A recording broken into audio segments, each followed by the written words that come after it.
Punyamani Kassaja Vishnakarne. Om Namo Bhagavate Vasudevaya. Om Namo Bhagavate Vasudevaya. Om Namo Bhagavate Vasudevaya. Om Namo Bhagavate Vasudevaya. Om Namo Bhagavate Vasudevaya. Om Namo Bhagavate Vasudevaya. Narayanam Namaskritya. Narayanam Namaskritya. Chaiva Narottamam. Chaiva Narottamam. Devim Saraswatim Vyasam. Devim Saraswatim Vyasam. Jayam Mudirayet. Jayam Mudirayet. Nashtaprayeshva Bhatreshu. Nashtaprayeshva Bhatreshu. Nityam Bhagavata Sevaya. Nityam Bhagavata Sevaya. Bhagavati Uttama Shloke. Bhagavati Uttama Shloke. Bhagavati Naistiki. Bhagavati Naistiki. So we are reading today from Srimad Bhagavatam, Canto 1, Chapter 9, verse 27. Verses on the blackboard. Deutsch sprechen, English speak? Or English. English.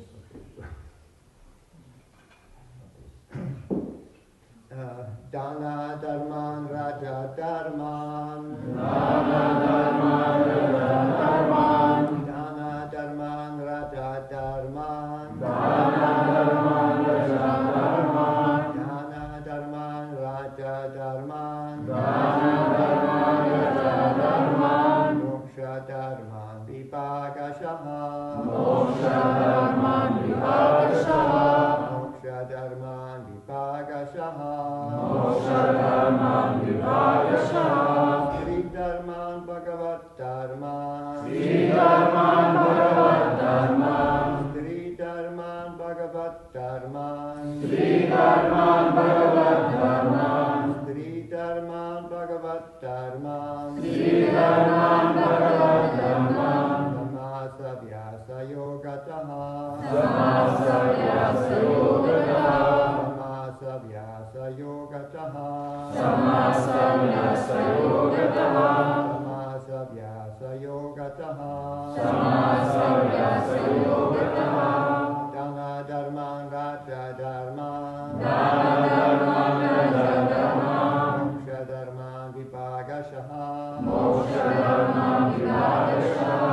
Sri Dharman Bhagavat Dharman. Sri Dharman Bhagavat Dharman. Samasa Vyasa Yogataha. Samasa Vyasa Yogataha. Dana Dharman Raja Dharman. Dana Dharman Raja Dharman. Moksha Dharman Vipakashaha. Moksha Dharman Vipakashaha. Sri Dharman Bhagavat Dharman. Sri Dharman Bhagavat Dharman. Samasa Yoga Yogataha. Samasa Vyasa Yogataha. Okay, next please. Dana Dharman Raja Dharman.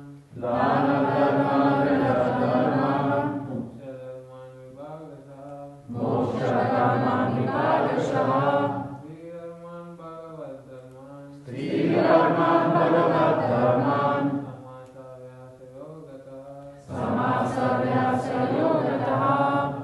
Dana Dharman Raja Dharman. Dana Dharman Raja Dharman. Moksha Dharman Vibhagashaha. Moksha Dharman Vipakashaha.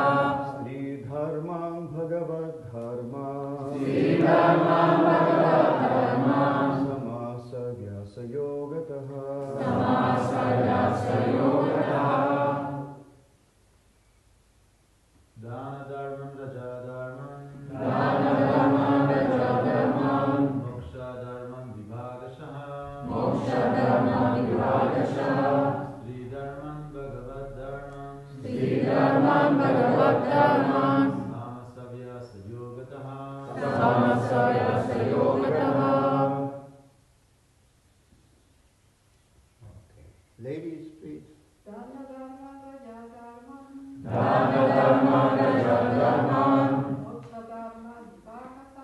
Moksha Dhamma Vivagashah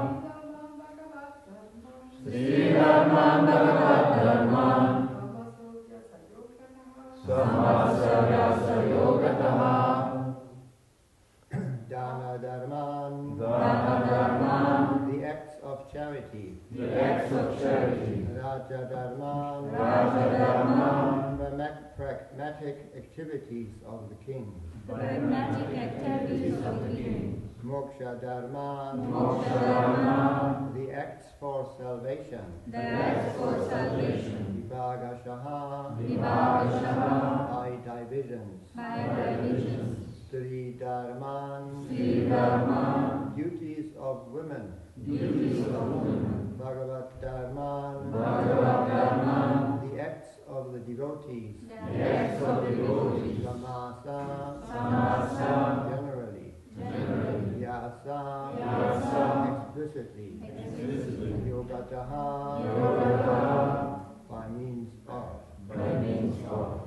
Translation by His Divine Grace, A.C. Bhaktivedanta Swami Srila Prabhupada Ki. He then explained by divisions acts of charity, the pragmatic activities of a king and activities for salvation. Then he described the duties of women and devotees, both briefly and extensively. This is a verse from 9th chapter of first canto of Bhagavatam, entitled "The Passing Away of Bhishma Deva in the Presence of Lord Krishna."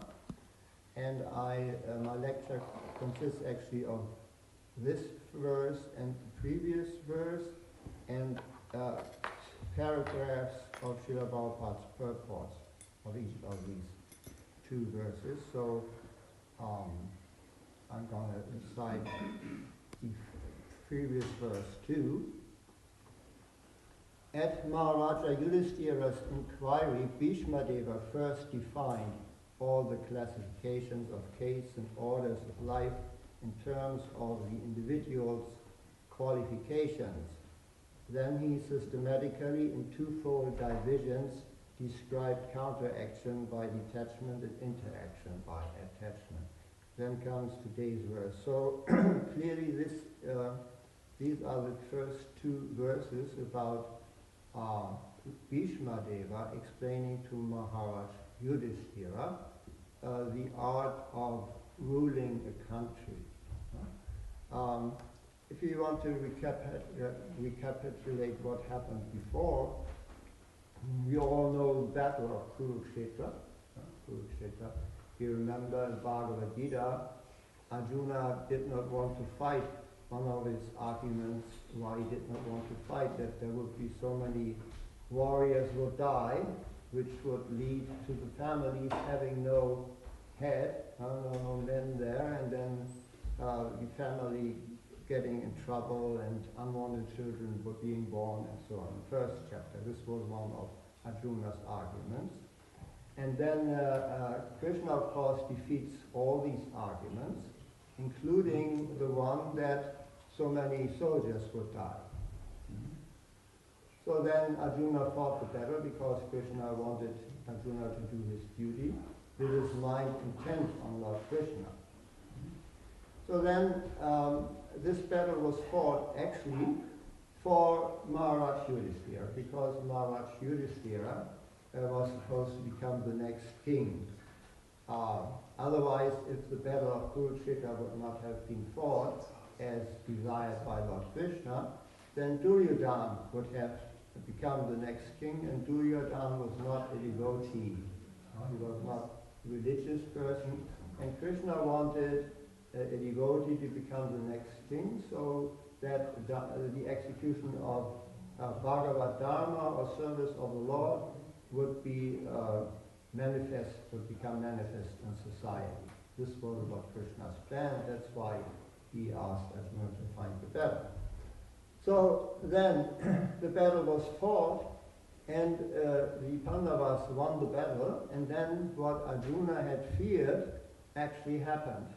So many dead people were there, And Maharaj Yudhishthira also, when seeing all these dead people, he started lamenting. For my sake, all these millions and millions of soldiers have been killed, and their families are now without protectors, all because I was supposed to become king. So he started crying. He was kind of, he couldn't be a solace. He was in a very depressive state that this happened. So what he did after the battle of Kurukshetra, he went to see Bhishma Deva, who was also about to die. See, this chapter starts, 9th chapter, 1st canto, 17. Bhishma Deva is saying, after Yudhishthira has approached him, best among the descendants of Bharata, or Yudhishthira, I maintain therefore that all this is within the plan of the Lord, this entire battle. Accepting the inconceivable plan of the Lord, you must follow it. You are now appointed administrative head, and my Lord, you should now take care of those subjects who are now rendered helpless. So Bhishma Deva, first thing that he says to Yudhishthira is, you must accept the plan of the Lord, and your duty is to protect those who are helpless. Yeah.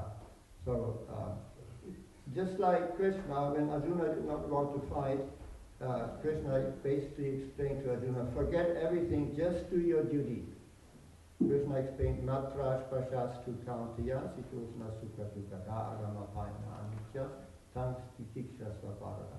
Pleasure and pain may come, but you must tolerate without being disturbed and just do your duty. This is first lesson to Arjuna. So here also Bhishma is saying, it's the plan of the Lord, but you should now take care of those subjects who are rendered helpless. It's your duty to become the king. Take care of all the situation after the war. And then Bhishma Deva, a few verses later, he starts imparting his instructions on proper Vedic governance. But before that, something happens. Bhishma Deva sees Krishna. Krishna is also there to witness while Bhishma Deva is dying. In this four-armed Vishnu form, Krishna is there. And all the great sages of the universe are also assembled. Everybody who has some kind of influence in the universe is there to be there with Bhishma Deva while he dies and also passes his last instructions. So Bhishma Deva is saying in verse 24, may my Lord, who is four-handed and whose beautifully decorated lotus face with eyes as red as the rising sun is smiling, kindly await me at that moment when I quit this material body. So Krishna is actually there personally in this four-armed form. This is the goal of life, to see Krishna at the time of death, or if one doesn't see Krishna, at least to remember Krishna, Vishnu Smarana, at the time of death. So then after Bhishma has said that, then Sutta Goswami said, Maharaj Yudhishthira, after hearing Bhishma Deva speak in that appealing tone, asked him, in the presence of all the great rishis, about the essential principles of various religious duties. So Bhishma Deva had told Yudhishthira, well, forget everything else, become king, do your duty. Well, everything will become rectified. And then Yudhishthira asked him, okay, please now tell me what are the essential principles of various religious duties. And so please now tell me. This is their exchange. And I read one paragraph from 1 line 26 and one paragraph from 1 line 27, because these paragraphs, these purports by Srila Prabhupada on these two verses are very long. Basically, Srila Prabhupada summarizes all of Bhishma Deva's instructions, which fill a couple of chapters in the Mahabharata. So you have to go through at least 100 pages to read Bhishmadeva's instructions to Maharaj Yudhishthira, and Prabhupada summarizes them in quite long purports, but I only read 2 paragraphs from each verse. The purport by Srila Prabhupada. The Varnashram Dharma is prescribed for the civilized human being just to train him to successfully terminate human life. Self-realization is distinguished from the life of the lower animals engaged in eating, sleeping, fearing, and mating. Bhishmadeva advised for all human beings 9 qualifications. First, not to become angry. Second, not to lie. 3, to equally distribute wealth. 4, to forgive. 5, to beget children only by one's legitimate wife. 6, to be pure in mind and hygienic in body. 7, not to be inimical toward anyone. 8, to be simple. And 9, to support servants or subordinates. One cannot be called a civilized person without acquiring the above-mentioned preliminary qualities. Besides these, the brahmanas, the intelligent men, the administrative men, the mercantile community, and the labor class must acquire special qualities in terms of occupational duties mentioned in all the Vedic scriptures. For the intelligent man, controlling the senses is the most essential qualification. It is the basis of morality. Sex indulgence, even with a legitimate wife, must also be controlled, and thereby family control will automatically follow. An intelligent man abuses his great qualifications if he does not follow the Vedic way of life.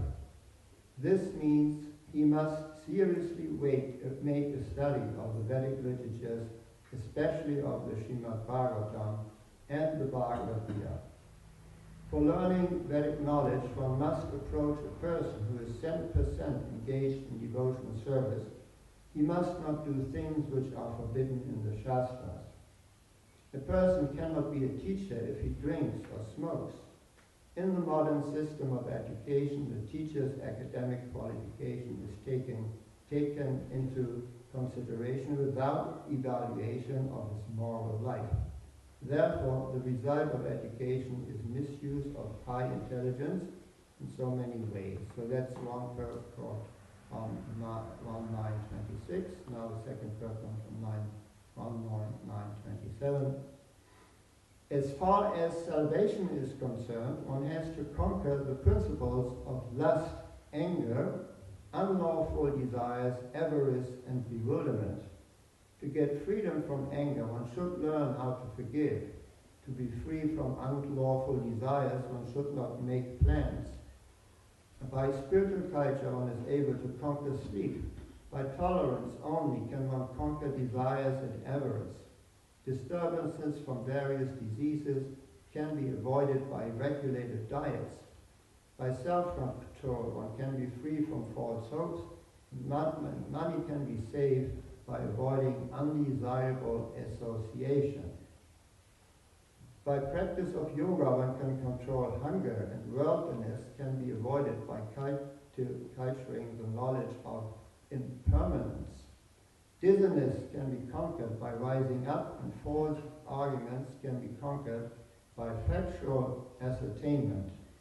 Talkativeness can be avoided by gravity and silence, and by prowess one can avoid fearfulness. Perfect knowledge can be obtained by self-cultivation. One must be free from lust, avarice, anger, dreaming, etc. to actually attain the path of salvation. As far as women are concerned, they are accepted as the power of inspiration for men. As such, women are more powerful than men. Mighty Julius Caesar was controlled by a Cleopatra. Such powerful women are controlled by shyness. Therefore, shyness is important for women. Once this control valve is loosened, women can create havoc in society by adultery. Adultery means production of unwanted children, known as Vana Shankara, who disturb the world. Something for the ladies. The last item taught by Bhishma Deva was the process of pleasing the Lord. We are all eternal servants of the Lord, and when we forget this essential part of our nature, we are put into material conditions of life. The simple process of pleasing the Lord, for the householders especially, is to install the deity of the Lord at home. By concentrating on the deity, one may progressively go on with the daily routine work. Worshipping the deity at home, serving the devotee, hearing the Srimad Bhagavatam, residing in a holy place and chanting the holy name of the Lord are all inexpensive items by which one can please the Lord. Thus, the subject matter was explained by the grandfather to his grandchildren. Aren't these nice purports by Srila Prabhupada? So, Bhishma is known throughout the Mahabharata as grandfather. We should get some clarity on who Bhishma is, how these dynasties, these relationships and dynasties in Mahabharata are quite complex. I also myself keep forgetting them. So that's why I took some notes. So let's go back. Who is Bhishma?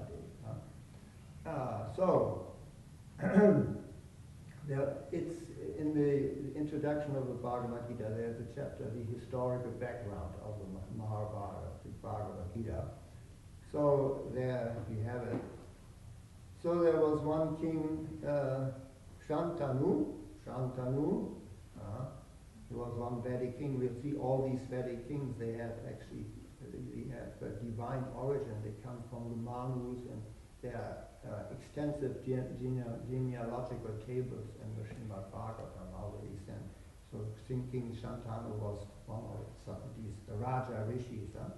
These kings were not like King Charles, today. I mean, nothing against nowadays kings, but they were Raja Rishi, they were wise kings. So King Shantanu, he had one son with Ganga Devi. Ganga Devi is the goddess of Ganga, and this son was Bhishma. This is also has its history, very long history.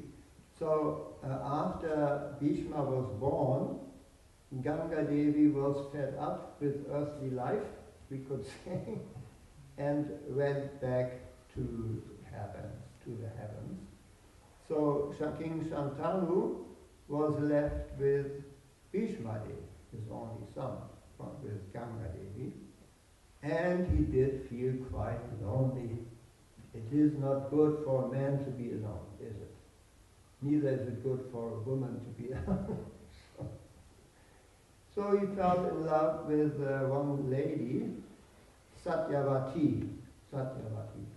Satyavati was known as the daughter of a fisherman, but actually she was a princess given in care of the fisherman. She was raised by the fisherman, and so they had sons. Bhishma Deva's step-brothers, two sons, Chitrangada and Vichitra Virya. So this is an introduction. And so they were Bhishma's step-brothers. And this lady, attractive lady, Satyavati, was only given to Shantanu by her father on the condition that Bhishma would never marry, because this father of Satyavati wanted his descendants to be kings. And Bhishma Dev, following the order of his father, in order to please his father, took this vow: I will never marry. You are the proper brahmacharya. I remember myself taking such a vow as a brahmacharya. It didn't work. I did get married. Now we are many. So my wife is here, Nitya Siddha Devi Dasi, and we had a big family. Only from two became many. We are about 20 now. We have multiplied. This happens when man and woman comes together. Stri, a woman, is the expanding potency of man. Everything you give to a woman, she multiplies. You give her some money, she manages a big household. You give her some attention, she produces children. I have a godfather who is 9 of them, but he only has 3. So whatever you give to, but also if you offend a woman, it also becomes multiplied. She is able to make your life impossible as a man. So be careful. Therefore, Bhishma Dev, having learned his lesson, the lessons he has learned, we'll go through now, coming up just now.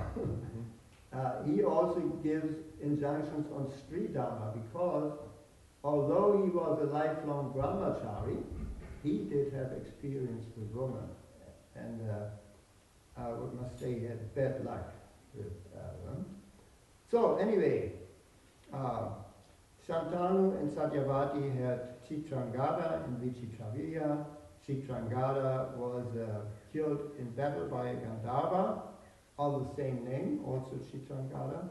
So there was only one son left, Vichitravirya, only stepbrother left of Bhishma. He was the younger one, and he became king after Chitrangada's death.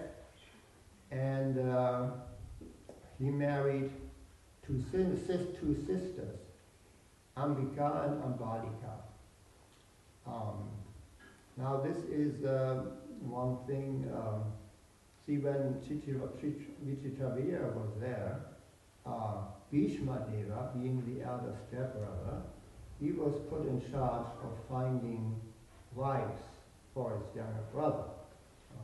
So there were these 3 sisters, Amba, Ambika and Ambalika. They were daughters of the king of Chedi. And Bhishma Deva went and abducted them. He kidnapped them from the court of the king of Kashi. And there was this one lady who really did make life impossible for Bhishma Deva. This was Amba. And the reason was Amba was already promised to Salva, King Salva. Now King Salva, you may know from Krishna book, he was the one who later created this airplane and attacked Dwarka from above with this airplane. Lord Krishna had to shoot him personally. And this is why Lord Krishna could not save Draupadi. One version of the story. Anyway, that is another thing. So she was promised to Salva, and there was also a loving bond.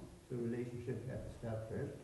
And when she came there with her 2 sisters, she explained, "Come on, what's happening? I'm not going to marry anybody else. I'm not going to marry your younger brother Vichitravirya. I'm promised to Salva." And we were, "Okay, well, sorry for the mistake.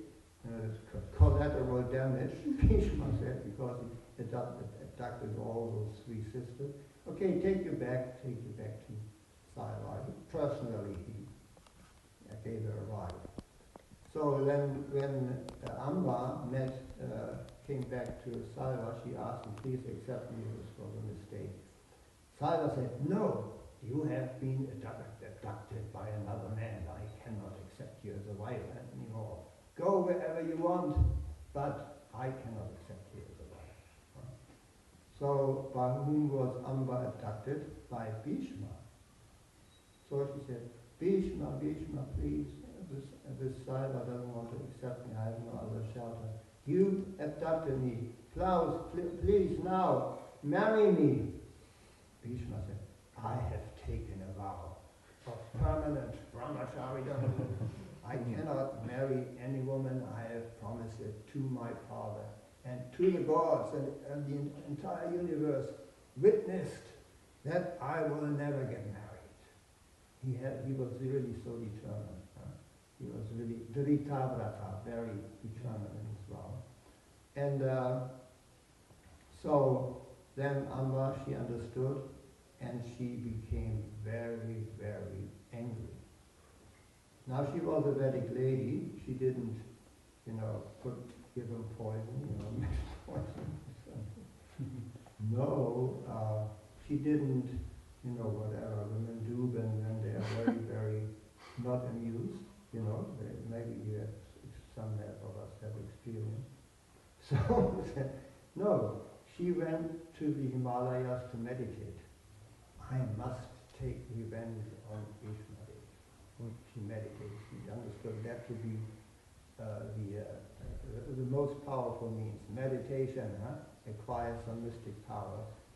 And by her austerities and mystic powers, she took rebirth as Sikandin.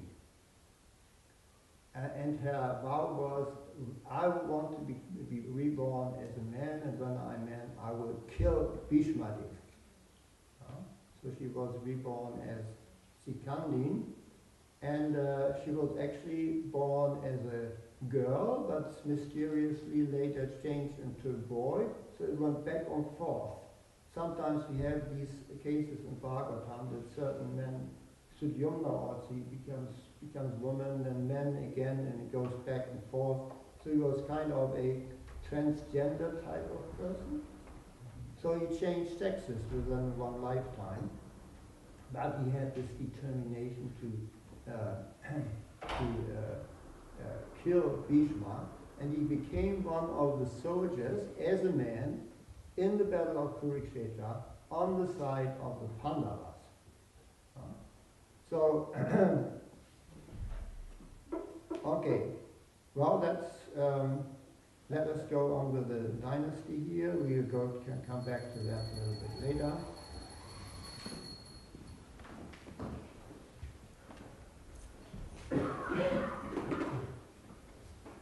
So, anyway, so Vichitravirya, he married Ambika and Ambalika, but died young without children. So he died without having children. He was sick. And so, because Vichitravirya left no heirs, Satyavati later requested her son Vyasadeva. See, Satyavati had a premarital son that was Srila Vyasadeva, with Parashara Muni. And he requested her son Vyasadeva to perform Niyoga. Niyoga means a brother, he was also stepbrother of Vichitravirya. A brother could impregnate his brother's wife. At that time was allowed. Not allowed in Kali Yuga, gentlemen, not allowed. Not allowed. Doesn't work in Kali Yuga, but at that time it was possible. And then there were these, with these two ladies, Ambika and Balika, 3 sons were born, Dhritarashtra, Pandu, and Vidura. 3 sons. There are also stories how they were born anyway. And then Lord Pandu, he became king, next king, and he became the fathers or ancestors of the Pandavas, the 5 Pandava brothers, we all know.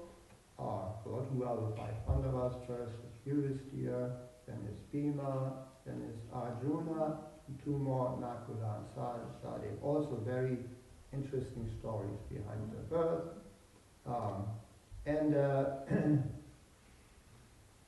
Also, along with Pandu, Dhritarashtra, his father, his elder brother was born, but Dhritarashtra happened to be blind, which also has its reasons, which we will not go into today. And also Vidura was born. So these 3, and Dhritarashtra became the father of 100 sons, head of whom was Duryodhana. And these 3 became the ancestors of the Kauravas and the Pandavas. The Kauravas, basically the sons of Dhritarashtra, headed by Duryodhana, the Pandavas, son of Pandu, headed by Yudhishthira. So, Okay, so now at the end there's this battle of Kurukshetra about who should be the successor. Should it be Dhritarashtra's son, Duryodhana, or should it be Pandu's son, Yudhishthira? And Krishna wanted Yudhishthira to become king. So, then, so, okay, so now Bhishma Deva was the first general in the Battle of Kurukshetra. The Battle of Kurukshetra lasted 18 days, and Bhishma Deva was the first general. He fought on the side of Duryodhana, or Dhritarashtra's brothers. He did not fight on the side of the Pandavas, because Bhishma Deva, being a brahmachari, he was an excellent governor. Bhishma Deva would always give very competent advice on matters concerning the royal dynasty. Whenever anybody was in trouble, Lord Bhishma Deva would help out over many generations. I think it's about 3 or 4 generations. We count all of them. And he was the so-called grandfather of the Pandavas, but actually was a kind of great-great-uncle or something. But he was always their grandfather Bhishma. Since he was a brahmachari, eternal brahmachari, he had a very long life. Because, gentlemen, brahmachari life has one advantage. Brahmachari will not shed semen. Because he will use the semen to strengthen his body, and especially the finer tissues of the brain and in the spine, and this will make him very strong. This will help him to be a very determined person, and especially it is very good for self-realization. Also, same as also in Vedic society, mostly women in generally get married, but there are also some who become very strong, like Amba, very strong. And also there are other yoginis, Gandhari, for example, Dhritarashtra's wife. She was mother of the 100 sons of Dhritarashtra, but she was also Tapasvi. The source of their strength was that she walked around blindfolded. She voluntarily took the vow not to see because her husband was blind. This made her very, very powerful.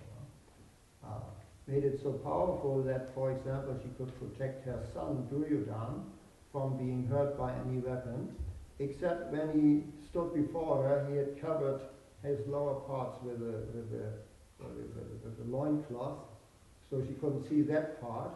And then, after the battle of Kurukshetra, Bhima was able to strike him there and break his hip, because Krishna had told him to strike him there. That's why there he is vulnerable. So anyway, she's also a very powerful lady. Other powerful ladies are there also. So Bhishma then he's the first general actually to also fall by this trick of Sikandi. What happened is that the Pandavas had taken a vow to kill Bhishma. Although Bhishma was a devotee, there was no way to kill him.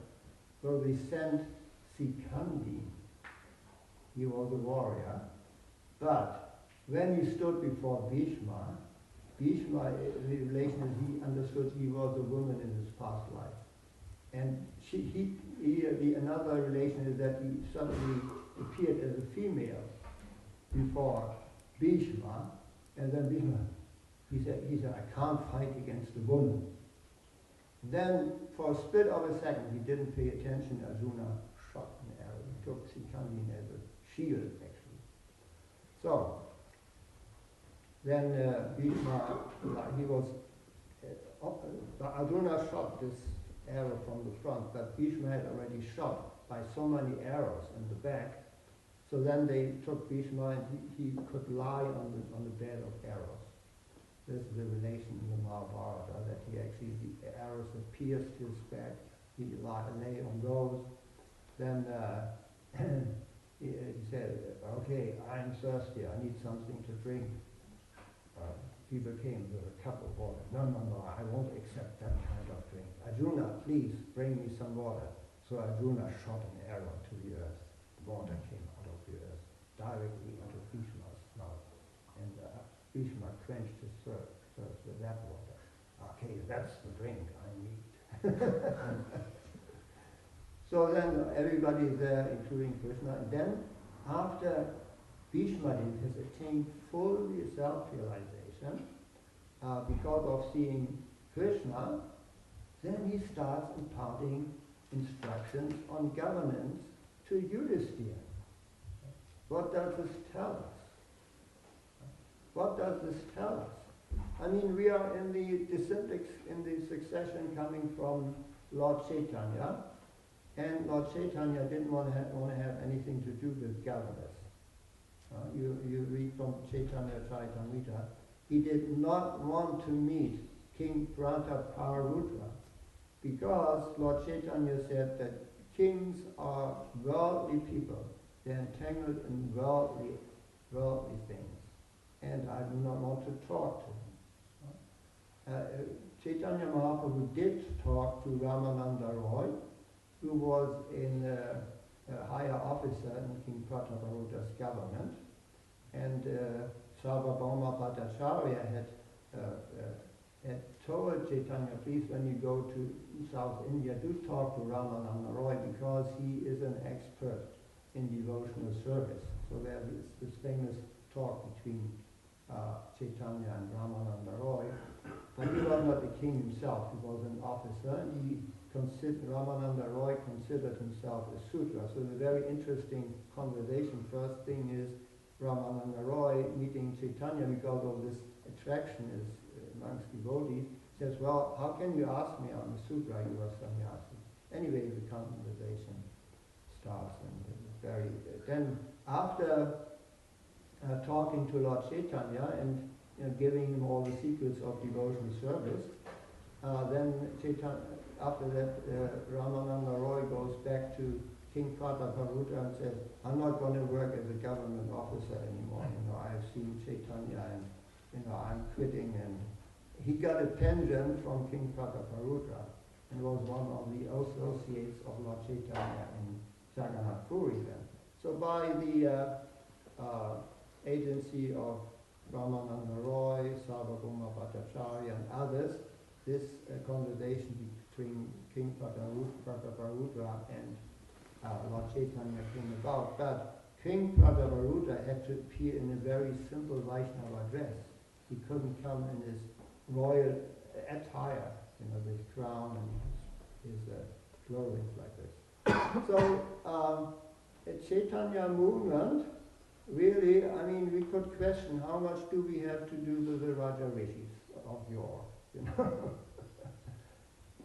what do we have to do with King Yudhisthira, with the personalities like King Yudhisthira, or Bhishma Dev, or King Prithu, partial incarnation of the Supreme Personality of Godhead, or Swayambhuva Manu.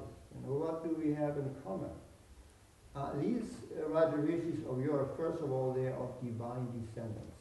They're very, very powerful. Because of Maharaj Yudhisthira, the battle of Kurukshetra was fought. So much violence was committed. What do we, as devotees of Lord Chaitanya, have to do with violence? Really nothing. This violence was there up to Dvapada Yuga, battle of Kurukshetra, many battles going on, not only battle of Kurukshetra, all over the Bhagavatam there are battles between demons and devotees. But Lord Chaitanya was completely non-violent. He didn't kill even one person. He was about to kill Madai with Sudarshan Chakra when Lord Nityananda was threatened, when Lord Nityananda's life was in peril. But Lord Nityananda said, no, in this incarnation you don't kill anybody. He impeded him from killing Madai. In this incarnation you only spread the holy name. Why? In Kali Yuga there are no demons and devotees. Demon and devotee, they are in one heart. and the thing that Chaitanya, that he doesn't even kill the demon in the heart of devotees. Who kills the demon in the heart of devotees? Who is it? He's Lord Narasingha. He kills the demons inside the heart. Demons of lust, greed, anger. Those are killed by Lord Narasingha.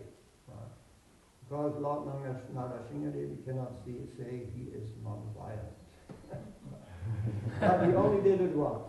Generally he is really very non-violent, but only for 1 hour, even less, 48 minutes, he became so violent. So Lord Nishinga, he can ask, please kill demons of lust, greed, anger, whatever keeps me away from pure service to Krishna. Kill it in my heart. So he does. We do not pray to Lord Chaitanya like that. What Lord Chaitanya does, he only gives the holy name. If you pray to Lord Chaitanya, you will not see the bad things in your heart. He will only see the good, that you are trying to become a devotee. And he will give you the holy name for free. And that holy name is going to support and feed and maintain the good side of your character. The good side. And make it stronger, stronger, stronger. So the bad side becomes generally overpowered and forgotten, dries up. Because it's not fair. If you feed give the holy name to your heart, let the holy name enter into your heart, then the good side of your character becomes magnified. That is Lord Chaitanya's mercy. The bad side becomes forgotten, dries up, and withers away, and ultimately disappears. So Lord Chaitanya is completely non-violent. So what do we have to do with Radha Rishis, please?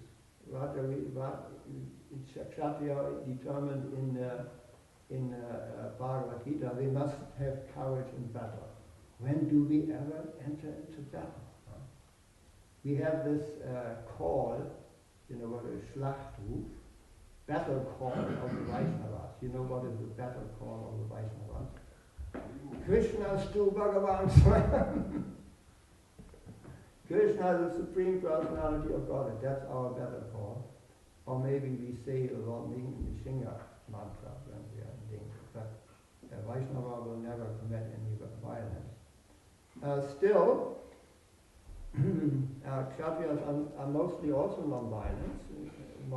When the king rules, he doesn't apply violence unless his necessity sends the police, but mostly he's just governing.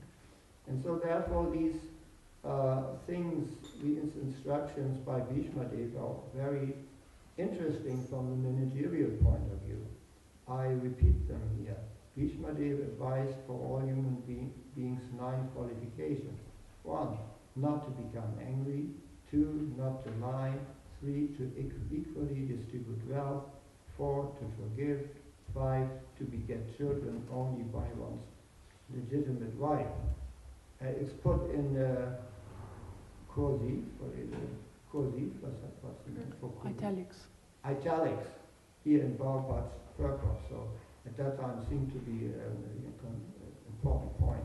To beget children only by one's legitimate wife. Italics, emphasized. I don't know why they did this. 6, to be pure in mind and hygienic in body.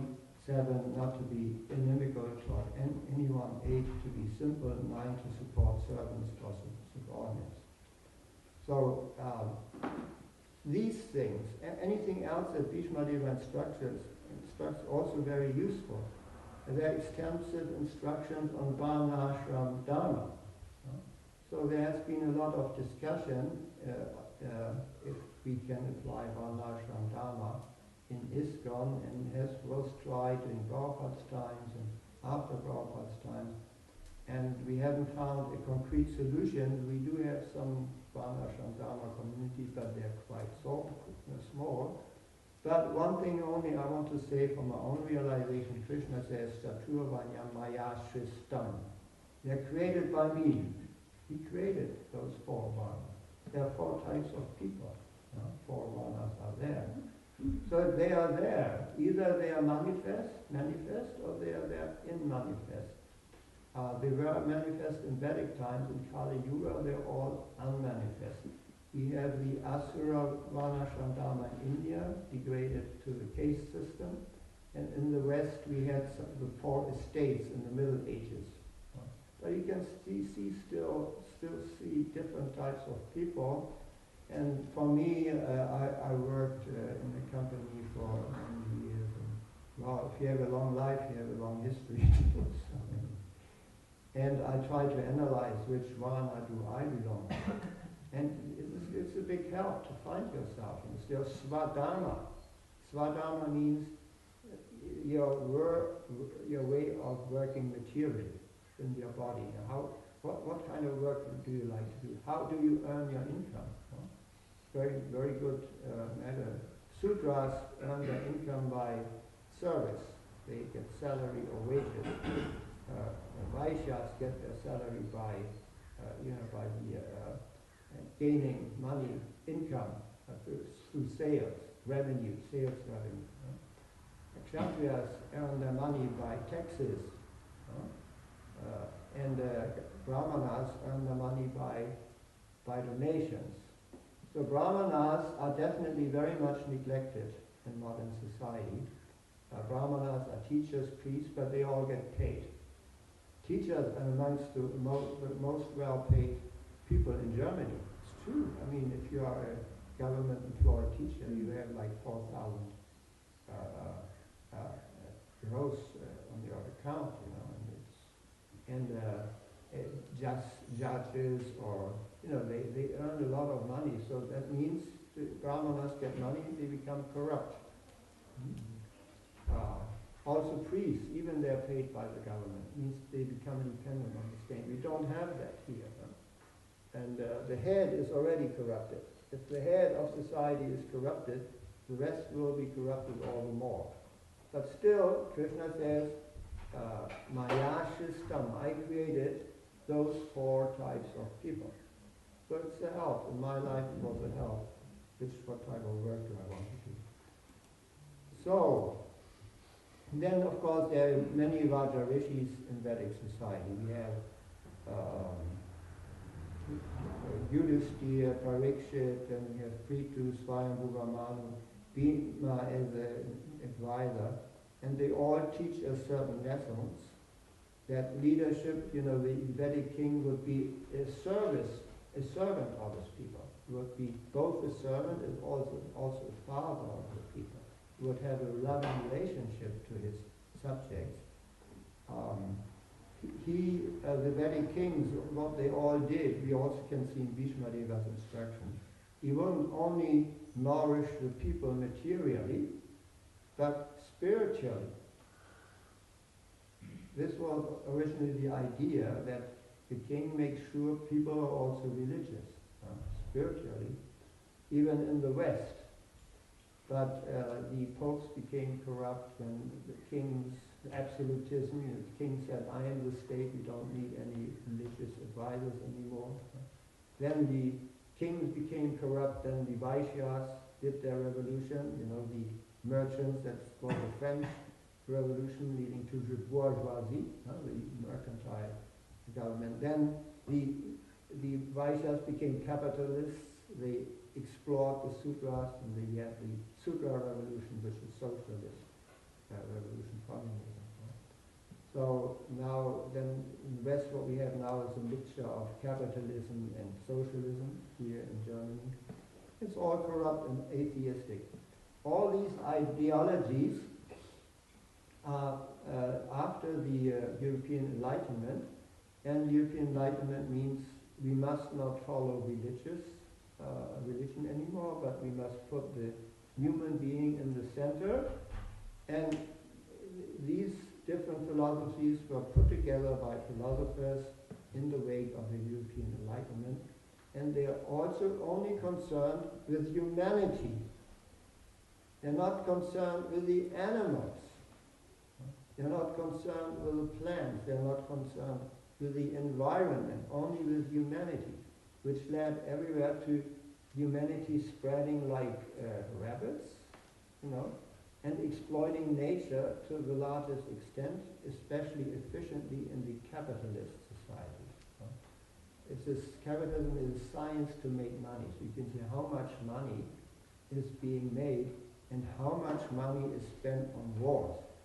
And it's all leading to destruction of the natural resources, because all resources, the money is only transformation of the natural resources. Earth is becoming depleted. And soon there won't be nothing left. People will starve and like this. So you can see the mistake. Therefore, society needs to connect back to God. This is Chaitanya's movement, Hare Krishna mantra from Hare Yuga. So, therefore, spirituality is so important. Then the personal example also, Maharaj Yudhishthira, or even Krishna says, Yat Yat Asati Shesha Satat Vivatananjana Sayat Pramanam Kuruti Lokastat Anuvatate. That whatever example a great man sets, everyone will follow. So leaders have to be good examples. And they are accountable before Krishna or God. Even with Maharaj Prithu it is said, if the king accepts a sixth of the reactions of the people, sixth part of their bad reactions, and also sixth part of the good reactions, because the people act on the order of the king. The king is in charge of the governmental system. So they are accountable before God or Krishna. And then there is always the chance that leaders become corrupt because all the facilities they have. The king comes, his red carpet is spread, everybody at all, and yes, get this place. When Modi came to, I saw a recording, Prime Minister Modi coming to Sweden. They have an Indian community there in Sweden, and the women came in, well, they had rehearsed, certain steps that came in, certain movements going down, like the Bengalis. Look really funny in my eyes, but this is how you see often Aarti to Modi. We are Aarti carriers. I mean, with all of these facilities, kings may become proud, or which will cloud their vision and not see the real needs of the people. They may also become absorbed in their structure only, in their office, because of the importance of the office, and also because the king is always in some kind of danger to be attacked by people that he couldn't please, for example, or by competitors.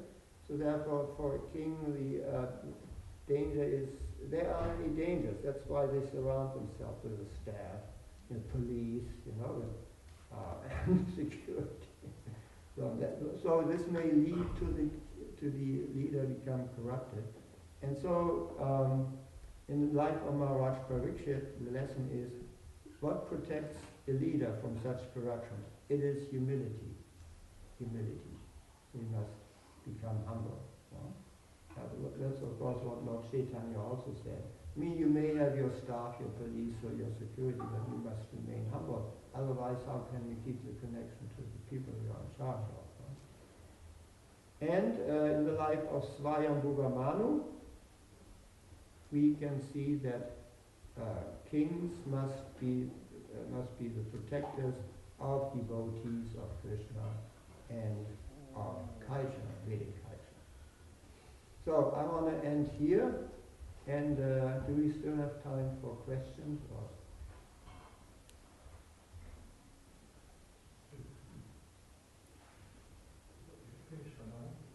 Finish by 9. Yeah. It's. I don't know. I think we have 3 minutes if there are any questions. Yes, please. Thank you for this class. I have a question connected to the 7th canto also, because I think in the purport of this verse it said that you can overcome lust by not making plans. And then the seventh canto, it says, by making plans with determination, one should give up lusty desires for sense gratification. So I heard both of these statements in a very short period of time, and I was like, wait, how can I reconcile these two statements?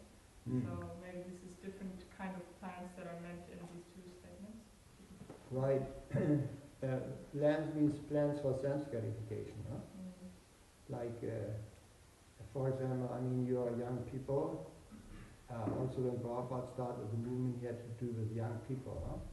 So you make plans for sense gratification. How can I, get this wife?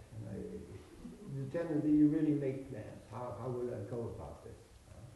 How that's the best way. Because women are by nature they're shy. They don't approach men usually. I mean, they may give hints, isn't it? But then they expect the man to take the initiative. How can I go about this? Because in a normal relationship like this, men are out for sense gratification, and so are women. So I mean, they want, mostly if they're ignorant, they will do this because they want to gratify their lusty desires. Or any lusty objects you have, good food. How will I get the juiciest pineapple? You make plans. Or how will I get the best car? To get your, fulfill your lusty desires. And that type, it's different type of plan.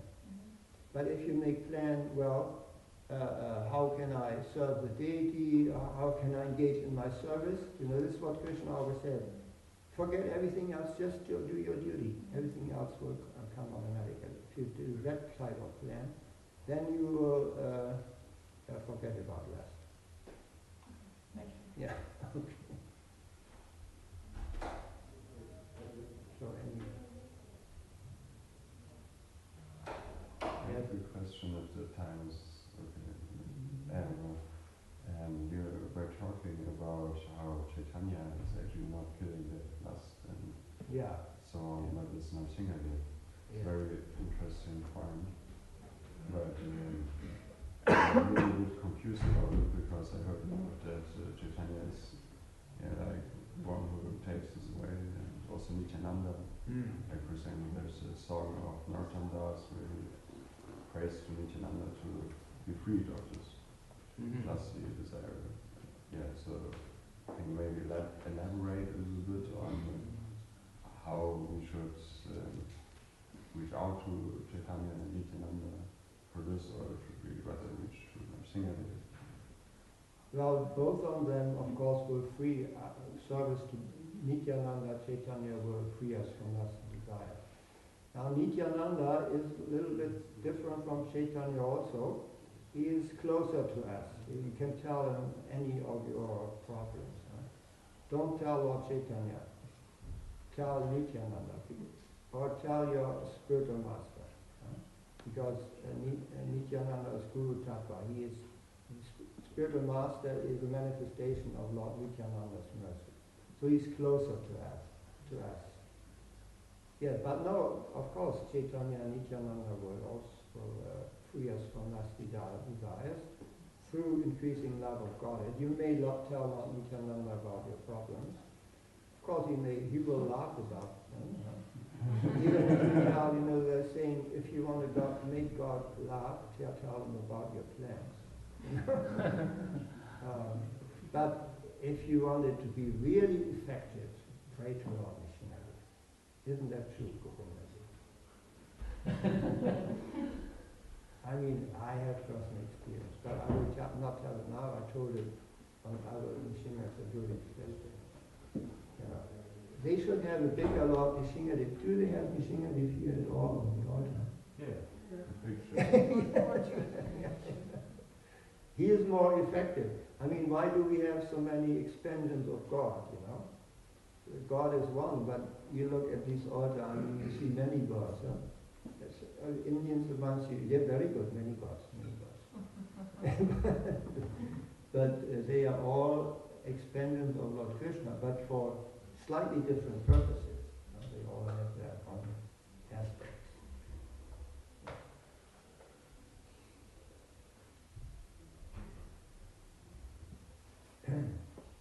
I think now it's 2 minutes past 9.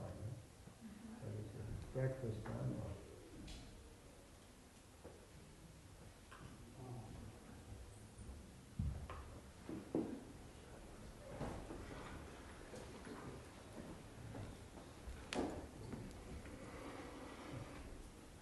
Or okay, was machen wir jetzt nach dem Neustart? Joy!